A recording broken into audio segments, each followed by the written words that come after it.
There's no way I'm ever going to get it to work. It's warped. It's a cheap piece of junk. Now can you imagine going 35 miles an hour down the road, the legal speed limit for a motorized bicycle, and throwing your chain? Not a pretty sight. Another issue I've had all along is how this particular sprocket is attached. You see it sandwiches over the spokes themselves, and this is not a really good system. It's very stressful on the spokes. These little tiny wires are getting the direct torque of the motor of a 4-cycle 50cc motor. Now granted, it's no big block V8, but these are bicycle spokes. So I've gone out and got something that should work a lot better, and hopefully it's a little better quality. I haven't looked at it yet. It's made right here in America. Here we go. I got this from Creative Engineering in Clearwater, Florida. A really cool beach, by the way. Hopefully the oil spill doesn't destroy it. My wife and I spent some time there. It worked out well. I got a new toy. They machine these out of raw aluminum.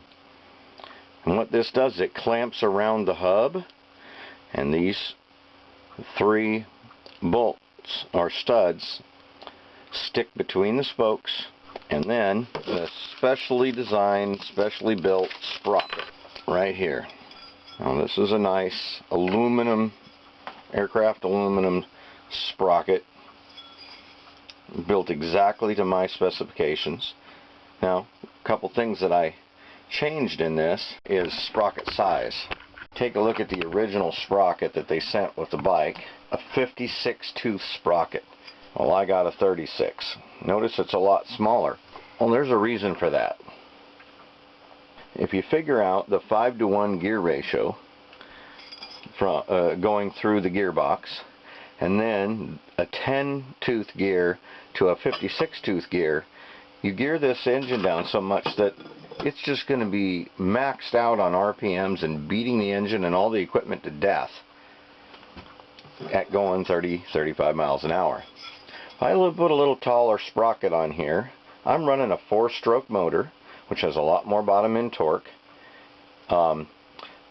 It will be able to go down the road at 30-35 miles an hour at a lower RPM of engine speed. Thus the engine will last longer, it won't be as loud, and it'll be just, I think, better all around. I may have to pedal a little bit to help it get going in the beginning, like a first gear, but you know what? I'm okay with that. My legs still work, I can pedal, and but once it's rolling, this thing should do just fine and last a lot longer.